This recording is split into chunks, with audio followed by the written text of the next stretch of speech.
Coming up on the show, a couple of teams see their season come to a close, while others are fighting to keep theirs going. And later I sit down with Pat Milkovich of the men's golf team. This is Bona Sports Weekly.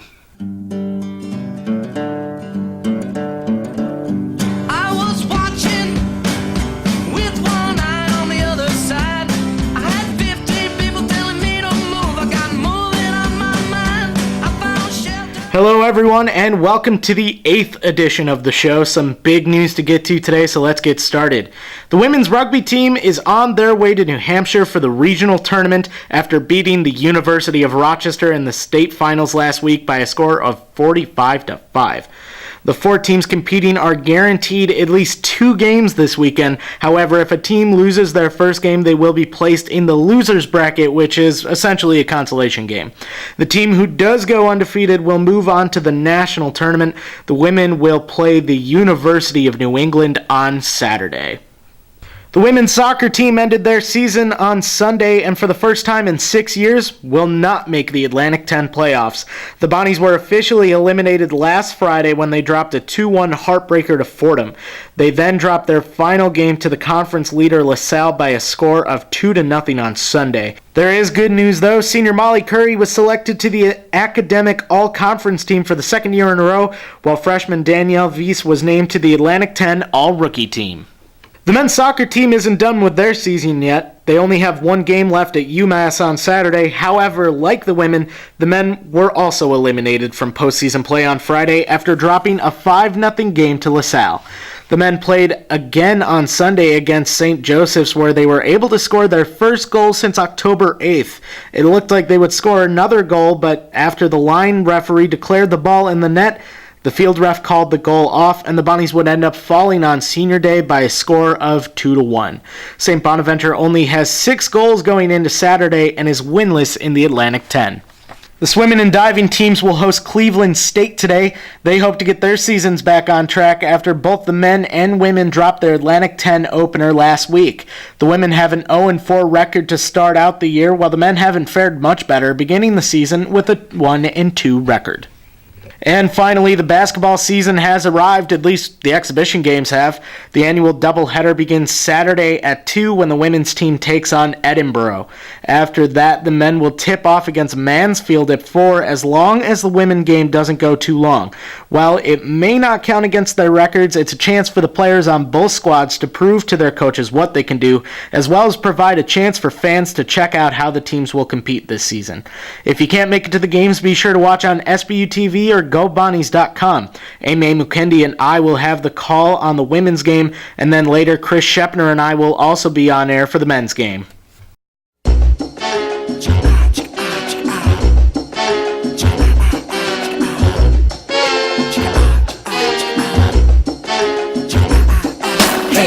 Coming with rhythms to make your head jerk.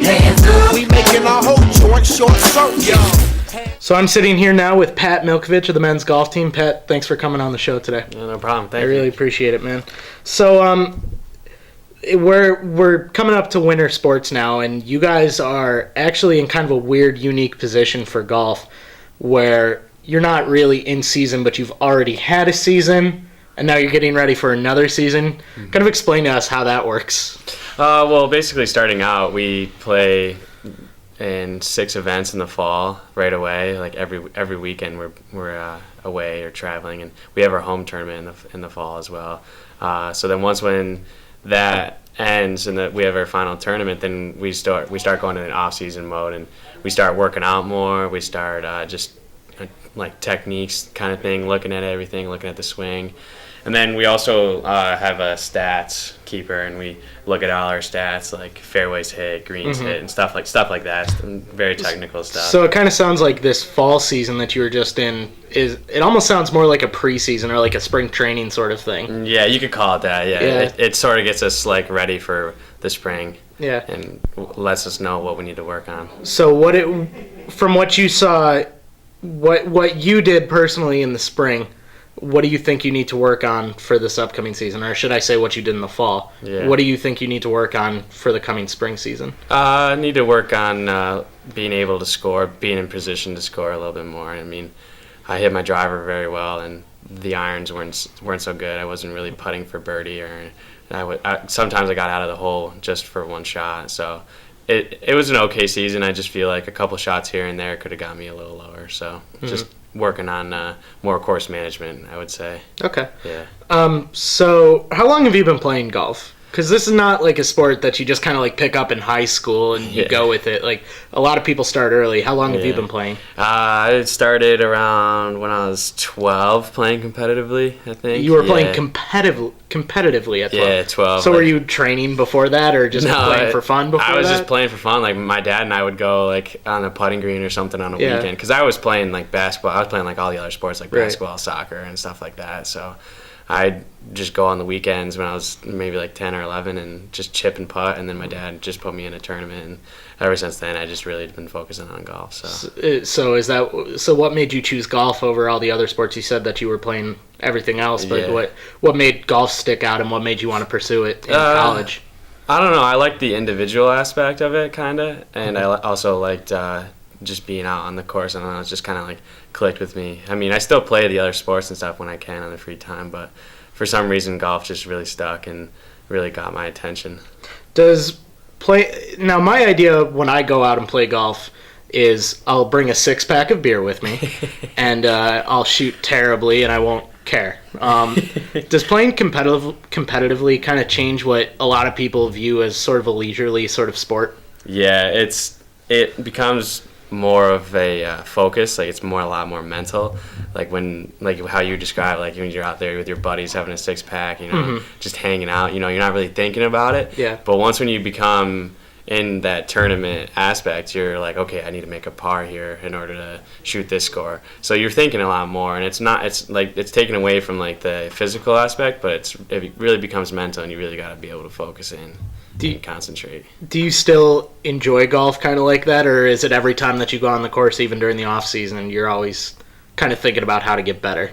No, I enjoy tournament play. I always look out there like I'm a competitor, and basically anything. I mean, even like Scrabble or something, I really want to win. Like, right. So I enjoy like being able like to put it on my own shoulders and say, all right, let's do this. Like, let's go out and get it today. So I really like that focus aspect.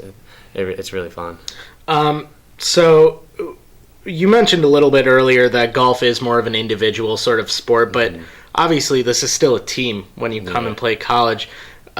What is it like playing on a team of golfers? Do you feel a lot of pressure to perform individually for your team? No, not really. I mean, we all get along so well, and it's why I chose to come here, because the teammate really hangs out together, and we really bond together like brothers. So I enjoy playing with them and everything, and they're a great group of guys. But no, I wouldn't say you feel pressure to perform well, because we always like encourage each other. We're always like, all right, let's get it today, guys. Let's go out there, and whenever we see each other on the course, like walking by each other, we're always giving each other thumbs up and go get them today and stuff. So, right.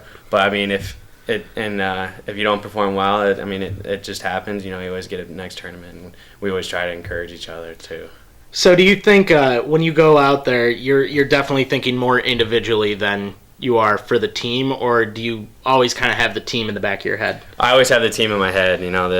Like when you say college and stuff, you're playing for St. Bonaventure. That's what's on your that's what's on your jacket. That's what's on your bag. It doesn't say it doesn't say Pat Milkovich on the bag or on your shirt. Yeah. So that's where like the individual aspect you could say is for your team. You're like, okay, I'm gonna get up and down here for par, or I'm gonna finish today with a good round so I can put a good number in for my team, stuff like that. That's how like the kind of individual aspect gets into it. How do you think you've progressed from the first time as a freshman that you stepped out on the golf course for the team to how you are right now? I'm a lot more relaxed. That's a big one, and confidence too. Confidence was a big thing, because when I was a freshman, I was like, "Whoa, these guys are good," So, but now I know I can compete with them and everything, and I know my team has my back and stuff. So I'm more confident and a little bit more relaxed, and just really try to enjoy it too out there. So, you're a junior on the team now. Do you feel like any pressure to be on a leadership, or is leadership important on this team at all? Yeah, leadership is important. You know, we always got to look over the new guys coming in. You know, making sure that they're staying positive. They're not getting down on themselves. You know, really make them feel like part of a team. You know. Right. Yeah. Okay. So, what do you think?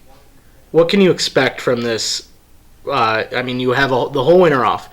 What can you expect coming into the spring season? I'm excited. You know, I like a little break here and there just to recharge the batteries, think about a few things, get in shape a little bit more, and that's always a good one for the spring. Then looking over, talking with coach, he's going to look over a couple of things with the swing, and we're just going to really get after it and hope for the best and be ready to go. That was another thing I want to ask real quick before I let you go. You guys are in a unique spot, and I know we already talked about this, but you are in a unique spot where you have a season and then a break and then another season.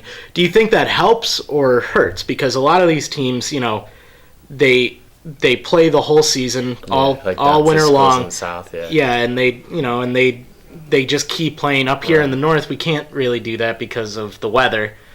And so does that hurt you? Do you feel like it kind of stops your momentum and progress, or do you feel like it's just another chance for you to recharge and get back out there in the spring? Yeah, I would look more at it as like a recharge kind of thing, because starting in the spring, at the new year, we play 6 tournaments, and then during the summer we have our own individual tournaments. So we play probably about 6 there, and then we play 6 more again in the fall. So it's really a way to take a step back, you know, let you know that golf isn't everything, you know, focus on the school and hang out with your friends or something. So I kind of like it because it gives you that break and it gives you some freedom, rather than in the South you're like, okay, it's nice out, like I gotta go golfing, like I gotta do this and stuff. But now that it's winter up here, we can go snowboarding or something and just take a break from it and get your mind off of it. And I think that's really key. Well, that sounds nice. Yeah. That sounds real nice. It is fun. All right, well, Pat, thanks so much for coming on the show today. I really appreciate it. Yeah, thanks, Zach. Yeah, of course. Pat Milkovich of the golf team here at St. Bonaventure. Well, that's it for the show. Tune in next week for even more Bonaventure athletic news. But until then, I'm Zach Warren, wishing you a fantastic week. This is Bona Sports Weekly.